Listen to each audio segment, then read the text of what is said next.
I'm gonna hand over to Lydia shortly, who's the student partnership coordinator in the Eden Centre, who's going to introduce our student panel. Just to say that we're running a little bit late, but if we're kind of stringent with our timekeeping, we should still finish by 5 o'clock. So over to you, Lydia. Great, thank you, Claire. It's my pleasure to chair today's student panel about students' experiences of digital education and their perspectives on how it could be developed in the future. We're going to start with 2 student presentations, and then hopefully there will be an opportunity for you to ask our student panelists some questions. As Claire said, we are running quite short on time with today's forum, so it'd be great if you could ask these in the chat, and that way our students might have a chance to respond to them kind of in writing if we don't end up with much time for a verbal Q&A. We're going to start off with a presentation from Faiso Kadiye, the LSESU Community and Welfare Officer, about what the Students' Union had been learning about students' experiences of teaching and assessment online, and what students might be looking for these areas to develop in the future. And then this will be followed by a presentation from Ericia Lian and Sarah Ang, who conducted Change Makers research last year with their fellow researcher Xu Yantan, who unfortunately couldn't be here today, into students' experiences of online assessment in the Department of Social Policy. So it's my pleasure to first hand you over to Faiso. Thank you so much, Lydia. Hello, everyone. I will be having the camera off while I speak today, just because I have a very poor internet connection. But I'm very excited to sort of speak about the student experience in the last sort of 18 months, and I think what students were happy with, what they weren't happy with, and like I think where the potential is moving forward.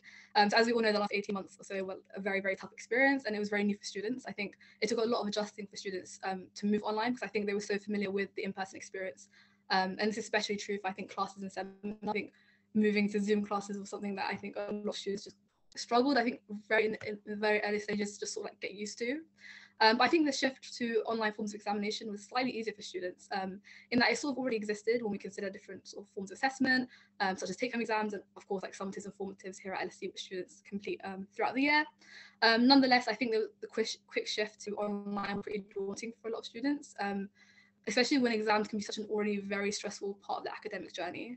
But overall, I think the move to online education did provide students with one thing that I think across the board for students was appreciated, whether they preferred online or preferred in-person experience, and that was sort of like flexibility they got from the sort of online experience.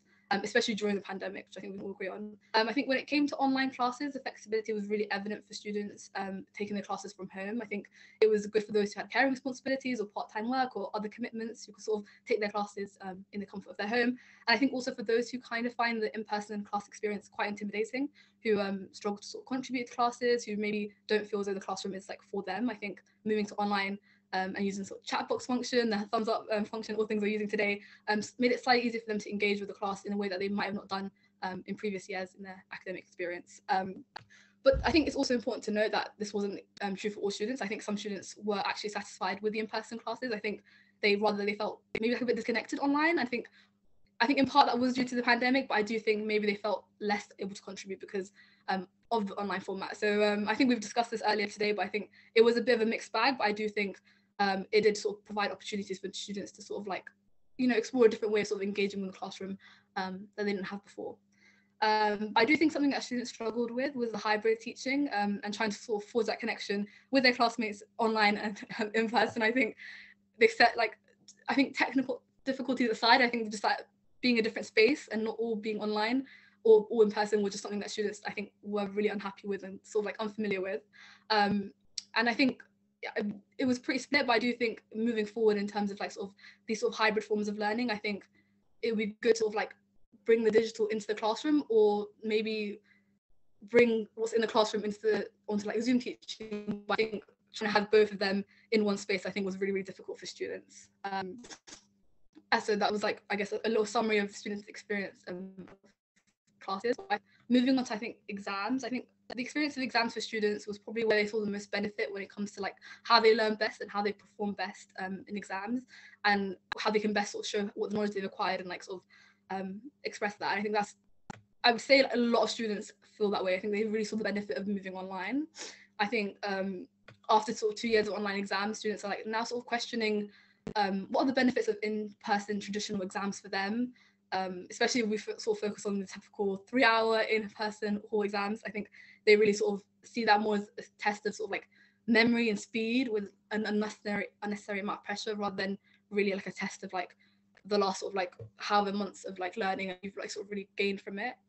I think this was really strong with qualitative students, so those who study, for example, history, or like something where there's like a lot of content to cover, and like in an in-person exam where you only have like 2 or 3 hours just doesn't really make sense for them.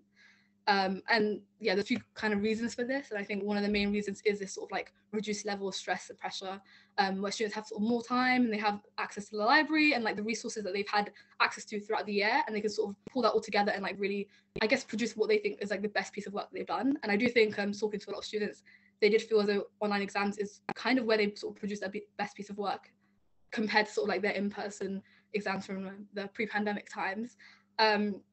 So I think, yeah, like sort of getting rid of this sort of pressure of an exam hall and like seeing other students sort of like rushing to write stuff down and feeling as though you're falling behind, I think getting rid of all of that and sort of doing your exams in an environment you're a lot more comfortable with was like really beneficial for students. And I think another area where students really saw the benefits of online exams was in terms of sort of accessibility and inclusion. I think something that students feel as though is not really focused on is the fact that not all of them learn the same way. And I think not all of them sort of like are able to express themselves or like show their thoughts and what they've learned coherently in an in-person exam. And I think they feel as though like when they walk into the exam halls, it's not geared towards helping them perform the best they can.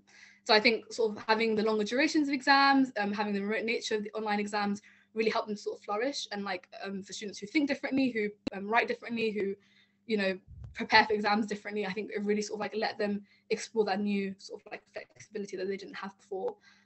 Which I think moving forward is something that we really should like sort of consider and keep, especially because, yeah, not all students learn the same way. So I think it's really important.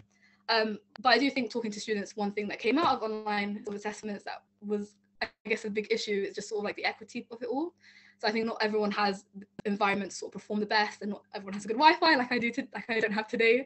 And so that does impact their sort of performance in exams. But I think talking to students, there was also that sort of like they sort of expressed this was an issue, but it wasn't like an issue that means that we have to sort of like stick to what we know and stick to like the traditional forms of assessment. I think they sort of really, what they really wanted was to sort of be provided with resources and the support to perform online exams and like work digitally and like sort of like even the playing field a bit. And they thought that there was something that could be done rather than something that will prevent them from ever sort of like performing the same as their peers when it comes to online assessments.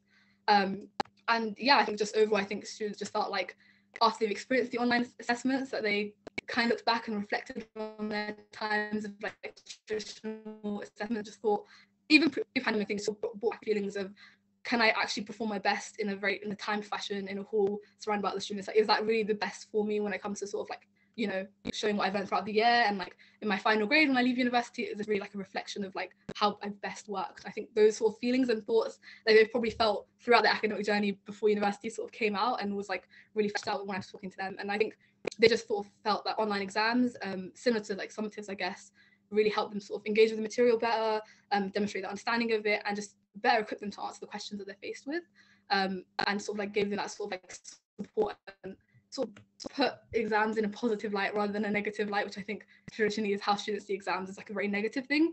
It actually sort of, you know, gave them a bit of excitement. And I think the main takeaway for students was that if they're provided with the sort of right guidance and the support beforehand, that trying something new and like going online is something that they're very like they're looking forward to. And I think they really want to sort of like join in and help with that. So yeah, I think it was a mixed bag of experience of online learning, but I do think a lot of students are excited for digital learning if it kind of like provides them with if they've given guidance beforehand. I think that's the main thing. I think students just want to sort of be told, okay, this is what we're going to do, we're going to help you through it, and in that way I think they're really excited for like moving into different forms of assessment. And yeah, hopefully that gave you a good overview and was reflective of your students.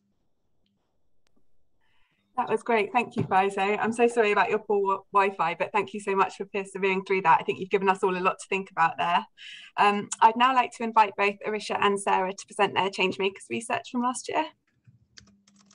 Hopefully you'll be able to share your screen. I'll try to share mine. I think it should be fine. Can everyone see it? Is it fine? Yes, we can.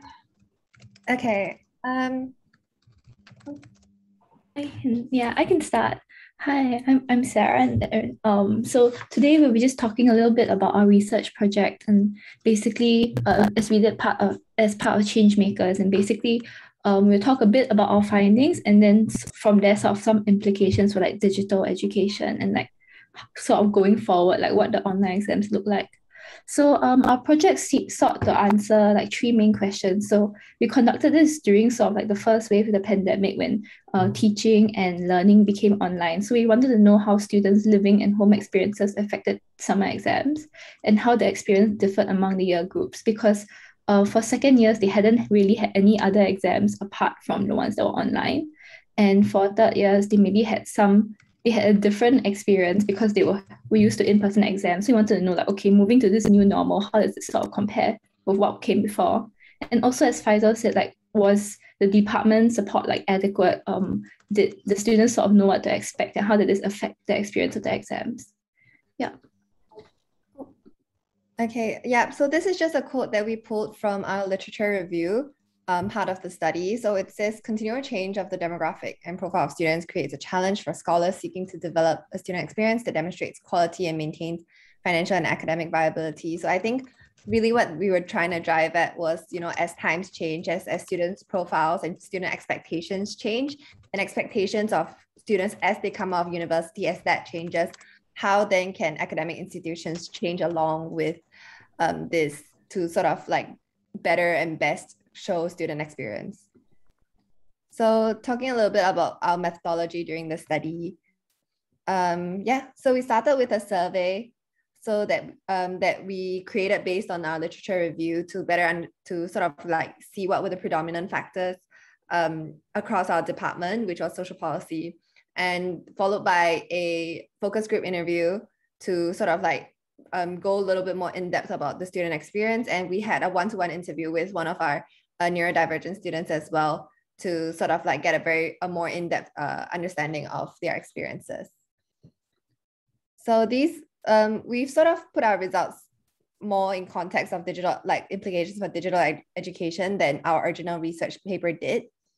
So following our research paper, we did come up with a few recommendations for department support, but we'll skip past this for now and go back to it later if we have some time. And yeah. So, yeah.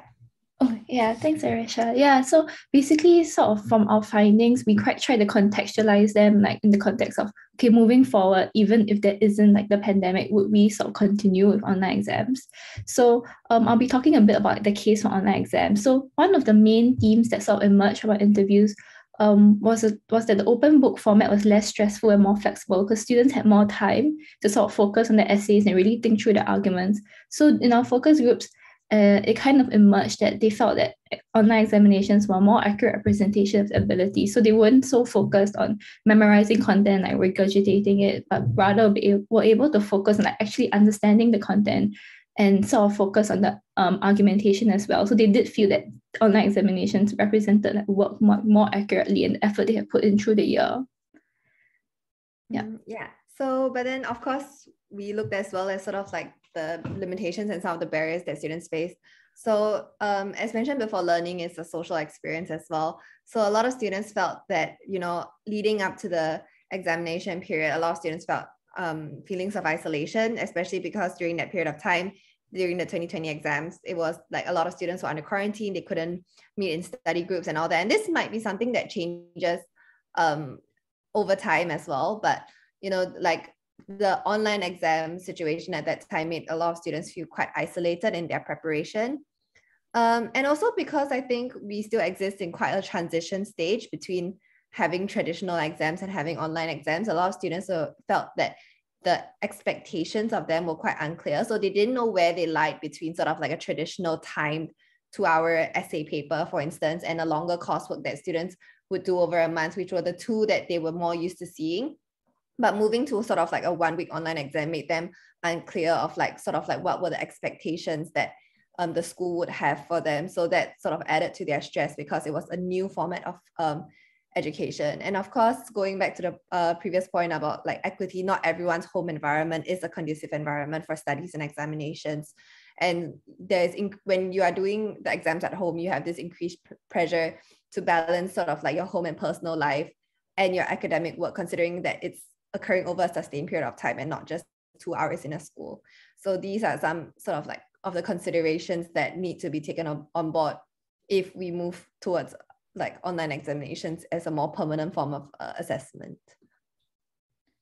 Yeah, and these are just like some quotes that we picked up from the focus group interview, so that we thought sort of represented these themes very well. So like one of participants said that in the like a take-home exam, you're not really so focused on like memorizing knowledge, but rather you understand the theory and the argument.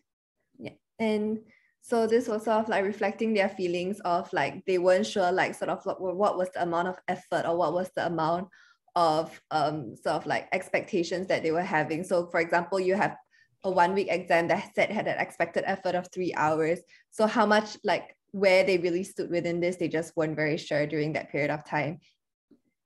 Yeah, so we sort of tried to pluck out the key implications that this had for digital education. So our first point is sort of like whether these forms of assessments represent learning. So of course we did our study in the context of the social policy department, which would naturally have a very different like set of exam expectations compared to like other more perhaps like quantitative subjects like statistics, for instance. So I think the key considerations about moving to like online assessments or online examinations is sort of whether this form of assessment accurately represent your learning, and this would differ like across subjects. Yeah. Yeah, and like another concern that also emerged was how then the departments can adapt to this sort of format. So like even because we're more familiar with like traditional exam format, so like the support that would be more tailored towards that, but how can departments sort of broaden the scope with like exams are being taken in environments that outside the school? Can they sort of like compensate for home environments? Is there enough like technical expertise if things go wrong? Yeah, and also we were thinking about it in the broader context of like moving to online exams is a new normal, but maybe this is like the only normal that some students know, because a lot of students, especially those who were in like year 2, mentioned that they hadn't taken an in-person exam for a very long time, and they weren't sure about how they might switch back, and they were more comfortable with online exams going forward. So yeah, that is the main bulk of our presentation. So yeah, thank you. Thank you. Thank you both. Your research was really illuminating. Unfortunately, I think it's time for us to start moving on to the next section, but please do feel free to use the chat for a short Q&A.